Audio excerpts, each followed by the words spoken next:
Hello, this is Matt on the Moon Lambeau channel. Is XRP going to zero? Look, there's a lot of fear out there. It's palpable. As evidenced by, well, everything that's in my Twitter feed having to do with XRP, as evidenced by the fact that XRP dropped from about 60 cents down to about 21 cents in very short order, acting differently than the rest of the altcoin market, which frankly was moving in tandem. And so it's clear this is the reason why. And I don't believe for a moment that XRP is going to go to zero. And so a few things right off the bat. I do not have any sort of legal background. I am not a lawyer. I do not have a financial background. I am not offering financial advice, and you should not buy or sell anything because of anything that I say or write. I just think it's interesting to talk about such topics. And so I'm approaching this the same way I approach just about anything in life, which is, look, when you have to make all sorts of decisions for yourself on various topics throughout the course of your life without being a quote-unquote professional. And so how do I go about that personally? I seek out the people that are best capable of articulating points on both sides. And then my unprofessional Moon Lambeau self with a silly ass name running a YouTube channel, I just take in the information and do my best to come up with a reasonable opinion on the topic. Now, on the topic of whether or not XRP is a security, I figured out in short order where I fell in terms of like hearing the arguments from both sides, what made sense. I determined that for myself 3 years ago. So for me, nothing has changed here. I always knew that there was a possibility that the SEC could come after Ripple. The more time passed, the less likely I thought it might be, but always recognized that it was possible. And so it's just amazing the amount of harm that has been done to investors not because of Ripple, because of the SEC. It's astonishing the amount of money that has been lost here. And so, look, ultimately, we're going to get a final determination on the way this is going to go. Either it goes poorly, in which case XRP would be hurt probably tremendously in the short term in terms of price action. It would certainly be hurt in terms of adoption as a bridge currency. But it doesn't mean that it wouldn't still have utility, and it doesn't mean necessarily that Ripple wouldn't be able to proceed. And on the flip side, since I think it makes no damn sense to consider XRP as a security, I just don't believe it. I don't buy into that concept. I don't believe the SEC is right. And they just litigate like crazy, and they lose all the time. They win sometimes, and they call settlements a win when really maybe it's a win on both sides, if anything. But they lose all the time too. So just because there's a claim, it doesn't mean that this whole thing is going to go down in flames. And I don't know what the outcome is going to be, so I'm not going to pretend to. And that's why I always want to be clear about me not having some sort of specialized background in all this. I'm just like you, I'm a member of the XRP community that just is interested in this. I've got skin in the game, and I also want to learn from everybody because I don't pretend to have every single angle thought out already or to be aware of everything, but I want to share the parts I do know, and I continue to learn from you, which is why, side note, I always appreciate people that do tag me on Twitter with all sorts of stuff. It's nice. Like, there is a sense of community. We are working together to get towards the truth, whatever that may be.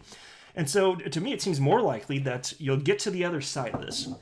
And ultimately, I suspect that there's going to be regulatory clarity, and XRP, it'll be crystal clear, is not a security. That's the direction that I'm expecting this all to go. And I understand that if it doesn't go the way that I think and hope it will, it could be very bad price-wise. I got that. That's something that I've been aware of for over 3 years, though. Okay, and so that's just where it is. We're talking about a nascent asset class with a lack of clarity, and that's just the nature of things. And so to really get things kicked off here, I've got a lot of information to share with you. I'm going to do something I don't normally do in videos. I've got a couple audio clips that I'm going to play. And so this is not something I normally do, and so I must admit, I'll just say it right here, I'm doing my best to adjust volume levels, but I don't have practice with this. And the reason I don't have a bunch of practice, even though I've been doing this for over 2 years, is like I said, I almost never do this, but I decided, no, this is worth sharing. I'm going to do it, and I'm going to be starting with this clip, which was shared on Twitter by Real XRP Boy. And it's a clip of David Schwartz, who is Ripple's CTO and co-creator of the XRP Ledger. This clip is from the South by Southwest conference in 2019. So let me start right here. And again, I apologize if it's not the clarity that you'd like. I got it. I'm doing my best here, I promise. And if I ever start sharing more clips, I'll just find a way to make it sound perfect. But I'm not there yet, and I'm not going to like spend the rest of my evening figuring out how to perfectly do that. I'd rather just get the content out, and it's a small portion of my video anyway. But here goes, just a little clip. All right, I think we're good. Is there conflicting information controversy around with respect to security law? Because security law has not changed with respect to blockchain technology in a long time. In the early days of blockchain, there were people who were arguing that Bitcoin's XRP and everything else were inherently counterfeit and citing the von Nothaus case, and they had some good arguments. It wasn't clear. We've gotten guidance from some organizations. The SEC recently has talked about how they're going to think about when deciding how these tokens meet security law. But they have not given a black and white test. They haven't said this is the test. Like they've given a test, but it's filled with vague terms. The Howey test, came from a series of court cases that were decided, and it's just really hard to figure out how that applies. Right, so let me stop there. So as far as the Howey test, which has been used since, I could be wrong, I think it's 1934, I apologize if I'm way off, but has been used to determine whether or not something that's being sold is indeed a security. Now, I've long said that, the existing law that the SEC is applying to crypto isn't clear, and you're trying to shoehorn, a technology that just cannot be shoehorned into it. What's the phrase? Square peg, round hole, whatever. It's like that. And, because you never previously had an asset that could go from centralized to decentralized and vice versa. Like, even that in and of itself should make the SEC go, oh yeah, we don't have anything covering that. And they don't. And I've been saying that the whole time around the damn channel. And so it's interesting because clearly David Schwartz, as you'll see in this clip, was well aware of the potential ramifications of the SEC behaving like a little punk-ass Biff. Mike Tyson, punk-ass Biff. So let me play this last part where he's lamenting the idea of something that did come to pass. Check this out. Apply. And that's why I think you'll see many organizations, Ripple and many others, Coin Center is another, lobbying regulators not so much to change the law, but to clarify it, like to tell us what it is that we need to do so that someone doesn't come down 2 years later and say, hey, what you were doing completely in the open and completely transparently for the last 4 years was illegal from day one, and you should have known that. And we're like, we meet with you like every week about what we're doing, and now you're telling us we should have realized 4 years ago that it was fundamentally and completely illegal? Like, that doesn't make any sense. And so it is. I have tremendous respect for the people who do that type of regulatory engagement, and I will say that there are a lot of forward-thinking regulators who... There you go, and then the clip cut off there. But that's all we needed to hear, and so I don't blame him for lamenting what might have happened, which did ultimately come to pass right there. And you can think about it on top of that, like, holy hell, talk about Ripple being the most transparent company in all of blockchain. In 2015, there's another department of the government that cited that, XRP is it's a virtual currency. And so, they're already in disagreement right there with the SEC, apparently. And so how could you how could it ever make any rational sense for what has just unfolded to unfold? It's completely absurd on its face. And so this is what I'm going to keep articulating my position. You'll see why. There's a lot to still talk about in this video. It's probably going to go longer than my typical videos, which, whatever, that's fine. It's going to be however long it needs to be. But there's so many reasons, this included, that I do not believe for a moment that XRP is going to zero. I just firmly don't. So let's go a little further. Here's a lawyer. This is an attorney named Jesse Hines who wrote the following. People want to know why I personally believe, which is not legal advice, he writes in parentheses, that Ripple won't settle this lawsuit with the SEC. I believe this because, 1, the SEC will want Ripple to admit that XRP was, and maybe still is, a security, and 2, the SEC will want Ripple to stop selling XRP. Ripple will likely not agree to either of those two likely conditions to settle, especially selling. I believe that Ripple will pay any fine, but that's not enough for the SEC. Before you start to respond with but EOS or but Ken, those situations are easily distinguishable. What he's talking about there, in case you don't know, there's been previous litigation that in some ways there's some parallels, but they're sufficiently different in his opinion that what we were hoping would be precedent wouldn't necessarily apply to this case with Ripple from a legal perspective. And so then he wrote the following. For EOS, it was an ICO, and they were able to prove that the original EOS no longer exists. It transitioned from being an ERC20 token to its own native blockchain. So what he's talking about there, I'm sure most of you know, but just to make sure, because there's new people to the world of crypto, ERC20 tokens are cryptocurrencies built on top of the Ethereum blockchain. And so what he's citing here is that there was a transfer, I guess they were eliminated or whatever technologically they needed to do to switch EOS to, instead of being on the Ethereum blockchain, on its own blockchain. That's what he's talking about, just to be clear. All right, Kin was once again an ICO. There was a planned migration, and Kik agreed not to sell anymore without registration. See, so that's the fundamental difference. He's talking about the other one, which people have been citing as perhaps it's a legal precedent.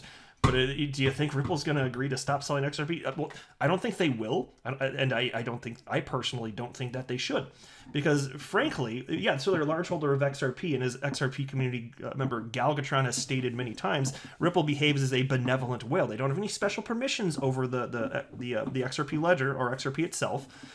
But because they happen to hold a bunch, which is legally theirs, and it wasn't issued to them, because that Ripple was created after XRP was created, by the way, just to be super duper clear here, they do have a bunch, and it helps them to manage liquidity. It's fundamentally useful to the XRP ecosystem, right?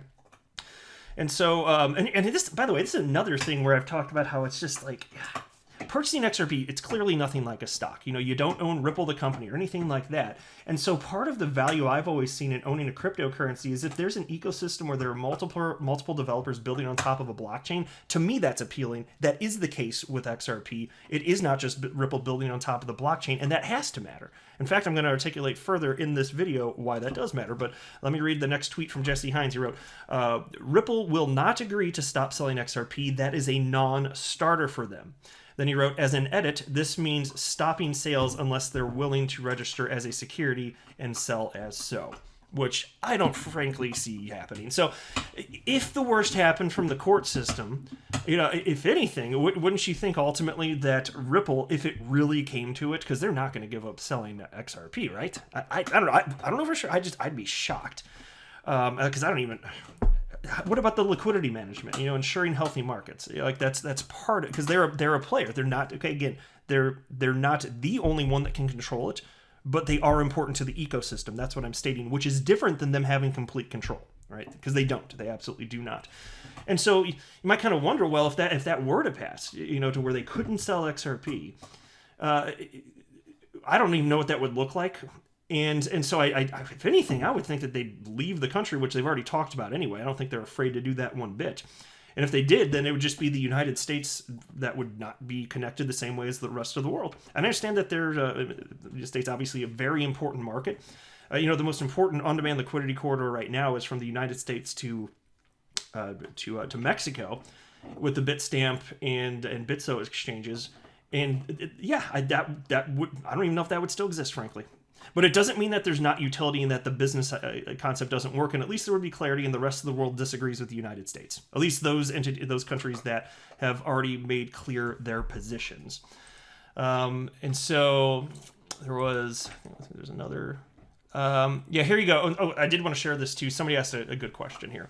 SHA256 wrote, and this is to Jesse Hines, and do you think that it's possible or probable, as almost everything is really possible, that the SEC could agree to settle with a fine for the sales in the past, but agree that XRP is not anymore a security, so Ripple could continue business as usual after the payment?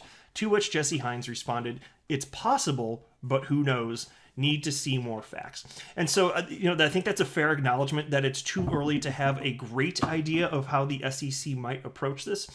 But it's interesting too, like especially with all the scariness of what's going on and people just being terrified out of their minds and resulting in many people just exiting their XRP positions.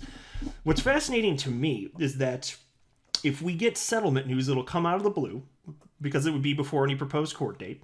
And if there's a settlement, we already know that'll be good for Ripple and maybe the SEC too, but certainly good for Ripple or they wouldn't settle, right? So if that happens, that would be news that's positive for XRP, and then everything's behind us. So that might come first. What else might come first, though? Well, if there's no settlement, then you're talking about going to court, and then you'll see when this all goes down. And then I think when the news hits, if it's good, super duper, I would be willing to bet that it would be positive for the price action of XRP, which is not financial advice. And I would be willing to, my bet, if it turned out to not be so good for Ripple, probably going to see some poor XRP price action, right? And it could be some serious, tremendous fallout, in fact. I don't know how bad that would be. So that's what it comes down to. It's like, so in the meantime, all of the people that are panic selling, this is the SEC harming these investors, right? Which is reprehensible to me, because they just went by years and years and years, and there were more and more and more people adopting this technology and investing in XRP specifically, and the SEC was just silent. Which is why it's so disgusting what Jay Clayton did as his last act, suing Ripple and then the next day resigning. It's repulsive. It's disgusting. I despise it. And that's just, have I made clear how I feel about that? That's how I feel about that. Now, let's get to, is XRP a security? Well, look, I didn't know when I entered this space 3 years ago. I was a blank slate. I just wanted to believe whatever was true. And so I did what I told you I do when I want to find out what's true. I just avail myself of as much information as I can, with me not being a professional, hear the strongest arguments from both sides, and then make a decision. That's how you, whether it's religion or politics or whatever it is, I don't care. That's how humans that are, intellectually honest and just want to believe as many true things as possible, that's how you behave, right? And so there was always a hard break for me. And it's quite simply that if Ripple, the company, went away, the XRP ledger and XRP itself, which is the native cryptocurrency asset of the XRP ledger, it would continue to exist. And so to me, that was always a hard break. And so I want to play this clip. This comes from Stephen Bull Deep and on the Twitters here. And also, I do want to give credit to Crypto Eddie, because I was watching one of her videos and she already highlighted this. And I just want to share it with as many, so somebody might have heard this, but I just want to share it with as much of the XRP community as possible, because it's complete and totes awesome sauce. Hashtag awesome sauce. And this is, it's a short clip, and it's from Michael Didiuk, 8-year-long former U.S. SEC employee. And this is back at a Swell, October of 2018. That would be Ripple's Swell conference. And again, this is somebody with the SEC who does not believe that XRP is a security, and here is his articulation of why he believes that to be the case. So just because Jay Clayton, who was a member of the SEC, said it is, as you'll see in this video, there are multiple former SEC employees of notable stature that say, no, XRP of course is not a security, could not possibly be. But here's the clip. Check this out. Again, sorry if the volume level's off. I'm doing my best here. So maybe a fun question. From each of your perspectives, do you think XRP is a security? And if you had to guess, what would you think the SEC would say? Should we start with our SEC expert, Mike? I don't think XRP is a security. I think XRP is a currency, and the reason why is when you think about the test that was laid out by the Supreme Court in 1946 in the SEC v. Howey, which is, you probably all heard of the Howey test. It's a 4-factor test: investment of money in a common enterprise with the expectation of profits based on the efforts of others. And you have to satisfy all 4 prongs. So if one of those prongs is not there, you're not a security. So with XRP, Ripple could go away and XRP would still exist. And so there's no efforts of others in my mind. Anyone else? Well, there you go. So in my humble opinion, that's rather powerful. It's just, it's so irrational to me, but the SEC is doing what it's doing. And you can question why. And like another point, by the way, since we're talking about this, I don't have the numbers, but there were some figures cited by Crypto Eddie in terms of the billions of dollars that they've taken in thanks to this litigation. And so it's kind of a money racket. And so you think about it, well, where's the SEC get its funding from taxpayers? Where does it get the rest of its money from litigation? Where's that money then go? Does it go to people that were harmed by the actions of these alleged nefarious actors? No. tends to just generally stay with the SEC, billions and billions of dollars. So it's like there's a built-in incentive to keep their that department of the government in business and growing. It's a function of it. I'm just acknowledging it. It is what it is, but that's sure as heck what it looks like to me here. And so here was here's another report here. Take a look at this. I'm not going to read through this, but I just had it pulled up so that I'd remember to talk about this. But this was the instance. So this came out, there you go, July 25th, 2017, before I was involved in crypto at all. My things, time passes quickly. Right? But this is what ultimately made it so that by decree of the SEC, any cryptocurrency, any digital asset that would fall under the four prongs of the Howey test would be a security. So mind you, this was in 2017. This is 2 years after a different department of the United States government said, no, XRP is a virtual currency. This is 2 years later. And then all the time, even as spoken by David Schwartz, he cited, well, no, we're talking to them. They haven't been complaining. Haven't been complaining one bit. So, it's to go back and say, no, Ripple, while you've been selling XRP since back to 2013, you should have known. You weren't regulated. We didn't tell you should have known, but you should have known. Does this sound remotely reasonable or rational to you? Well, no, and I think that if there's going to be a jury of peers, are they going to find that aspect to be remotely, put yourself in Ripple? Is that remotely reasonable? I don't find it to be. And so here's a website I just pulled up because they accurately pulled out the four prongs of the Howey test, which are the following.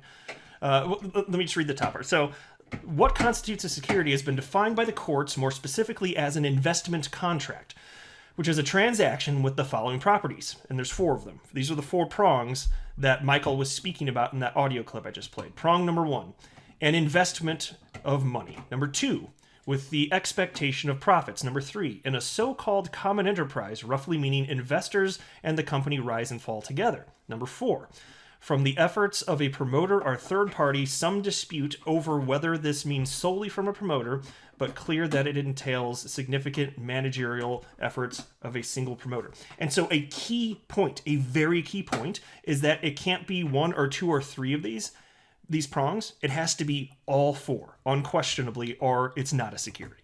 And so let's go to number 3. Like, even this is the one that made it so super easy for me. When I'm looking at this, a so-called common enterprise. Okay, how many developers are building on top of the XRP ledger? I don't even know what the number is, but there are a freaking ton of them, and Ripple can't stop them. So it's like, holy hell. And then, so then consider the next part they wrote here in parentheses, roughly meaning investors and the company rise and fall together. Well, that's interesting because XRP provably does not correlate to any developments thanks to Ripple. It really, other than the SEC suing them, but in terms of real world adoption, XRP provably follows Bitcoin and the rest of the market. It just does. That is provably true. So right there, number 3 doesn't fit. It doesn't fit. XRP simply cannot be a security. And so fine, I admit I'm not a lawyer, but can I just use my common sense? Because I'm a professional of few things in life. Most people are not a professional of most things for which they have opinions, but you still have to form an opinion because I still have to make a decision whether I'm going to hold my XRP or I'm going to sell it, right? Or buy more. And so making myself of as much information as I can while remaining intellectually honest to me is crucial. And if there's anything that comes out that would be like a stronger argument than what I've seen put forth in defense of what Ripple's doing with XRP, if that happened and it hit me that way, then I'd share it with you. I'm just sharing with you my honest, unprofessional opinion. And I don't find the arguments against this to be remotely compelling, right? And that's just where I stand. And then I wanted to share this as well. I put this out before recording this video. This is a tweet I wrote. In the coming weeks and months, there may very well be scary sounding news regarding Ripple and XRP. Such news may result in panic selling, but such emotional selling will have no bearing on whether the SEC proves in court XRP to be a security I will be holding regardless. Right. And unless there's a sufficient argument articulated that genuinely sways me to believe that Ripple is in the wrong. And if that happens, I will tell you. I'm being intellectually honest, because I don't look.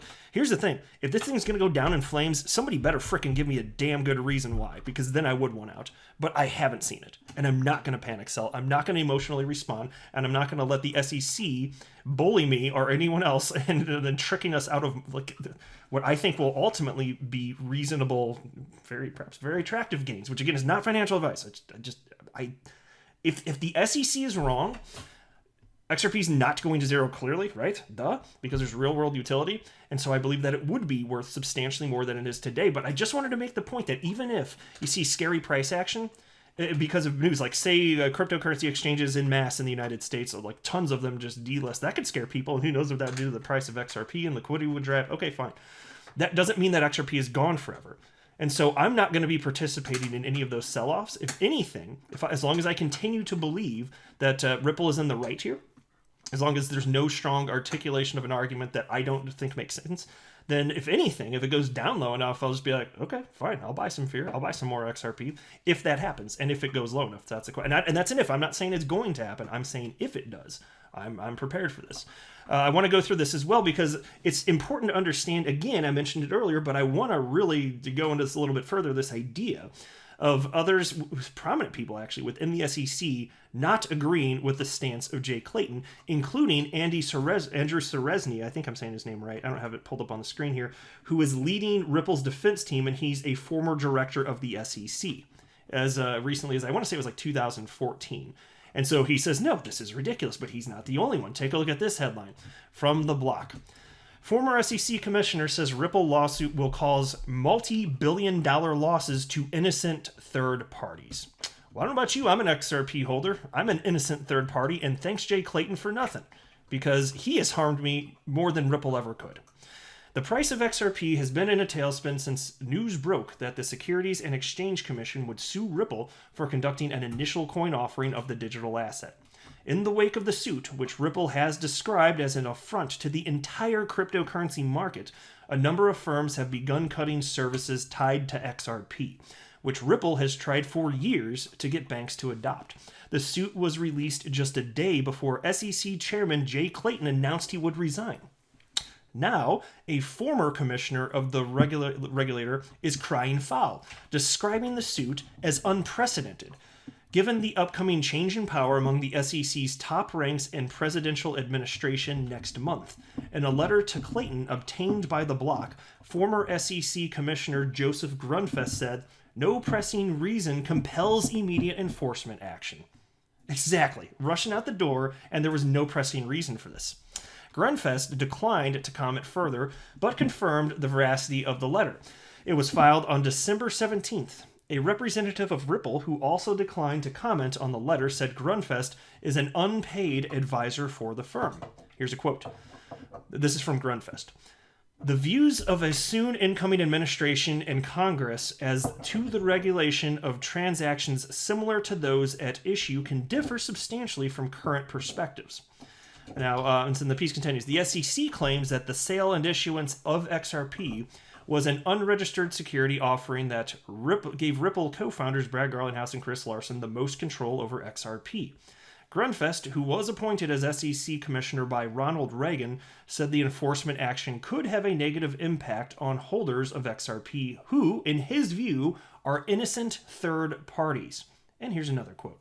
"But simply initiating the action will impose substantial harm on innocent holders of XRP, regardless of the ultimate resolution," he wrote. "Upon learning of the proceeding, intermediaries will cease transacting in XRP because of the associated legal risk. The resulting reduction in liquidity will cause XRP's value to decline."